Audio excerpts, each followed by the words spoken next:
বাঙালি মানেই ভাত আর মাছ, আর প্রতিদিন দুপুর রাতের মেনু ঠিক করতে করতে প্রাণ ওষ্ঠাগত বাঙালি গৃহিণীদের। কারো এটা পছন্দ তো কারো ওটা। যাই হোক, জিওল মাছ খেতে কে কে পছন্দ করেন কমেন্টে অবশ্যই জানাবেন। আমি অনেক দিন পর কই মাছ কিনেছি। আমার কই মাছ খেতে বেশ ভালোই লাগে, কিন্তু ওই যে পেটের কাছে কাঁটা, ওইটা ছাড়াতে আবার আমার ভীষণ বিরক্ত লাগে। তবে মাঝে মাঝে একটু খাওয়াই যায়। আজ রান্না করছি আলু, পেঁপে, কাঁচকলা, সজনে ডাঁটা দিয়ে কই মাছের ঝোল। সবসময় শুনেছি মাটির উনানে কাঠের জালে রান্না বেশ স্বাদের হয়, আর সঙ্গে যদি থাকে শিলনোড়ায় বাটা মশলা, তবে তো কোনো কথাই নেই। আজ রবিবার, ছুটির দিন, অনেকটা সময় পেয়েছি, তাই ভাবলাম হয়ে যাক একটু সাবেকি পদ্ধতিতে রান্না। তাই সমস্ত কিছু রেডি করে রান্না করতে বসলাম। প্রথমে মশলার কথা বলি। আমি পেঁয়াজ, কাঁচা লঙ্কা, আদা, টমেটো, গোটা জিরে শিলনোড়ায় বেটে একটা মশলা বানিয়েছি। এর সঙ্গে মিশিয়েছি হলুদ গুঁড়ো আর স্বাদমতো নুন। প্রথমেই মাছগুলোকে ভালো করে উল্টে পাল্টে ভেজে নিলাম। এরপর কেটে রাখা সবজি মানে পেঁপে, কাঁচকলা, আলু এক এক করে ভেজে নিলাম। না ভেজেও করা যায়, তবে সবজিগুলো ভেজে ঝোল করলে তার স্বাদই হয় আলাদা।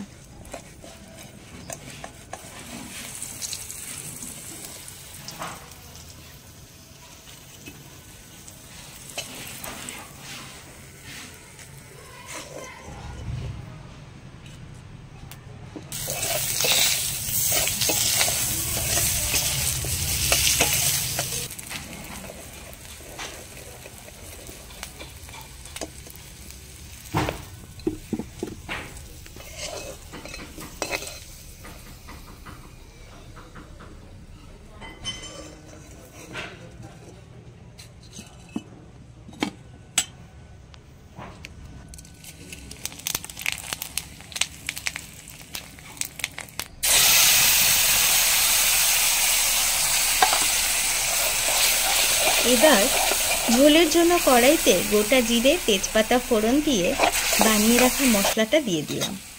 খুব ভালো করে মশলা কষাতে হবে। এরপর একে একে সবজিগুলো দিলাম। মশলার সাথে সবজিগুলো ভালো করে কষিয়ে পরিমাণ মতো জল দিলাম। জল ফুটলে মাছ যোগ করলাম। ঢাকনা চাপা দিয়ে রান্না করলাম কিছুক্ষণ। সবজি সেদ্ধ হয়ে গেলেই তৈরি হয়ে গেল মাছের ঝোল।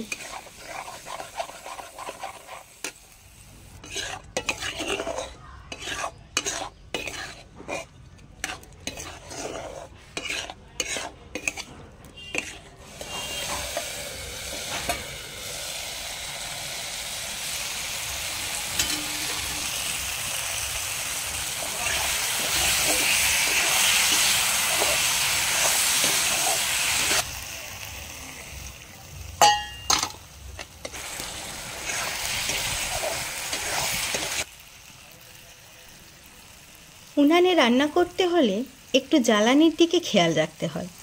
তার উপর হাওয়া, কখনো বেশ জোরে আগুন জ্বলে ওঠে হাওয়া পেয়ে, আবার কখনো ধিকি ধিকি করে জ্বলে। যাই হোক, সত্যি বাটা মশলা, মাটির উনান, কাঠের জ্বালানি এসব একটু সময় সাপেক্ষ বা ঝামেলার কাজ হলেও রান্নার স্বাদ কিন্তু হয় অনবদ্য। আপনারাও বাড়িতে এই রেসিপিটা বানিয়ে খেয়ে দেখুন। ভালো লাগলে লাইক, কমেন্ট, শেয়ার করে পাশে থাকুন। চ্যানেলটি সাবস্ক্রাইব করে বেল আইকন প্রেস করে দিন, যাতে নতুন ভিডিও নোটিফিকেশনটা প্রথমে আপনার কাছেই যায়। ভালো থাকুন, সুস্থ থাকুন, আর দেখতে থাকুন গালগল্প ও আড্ডা।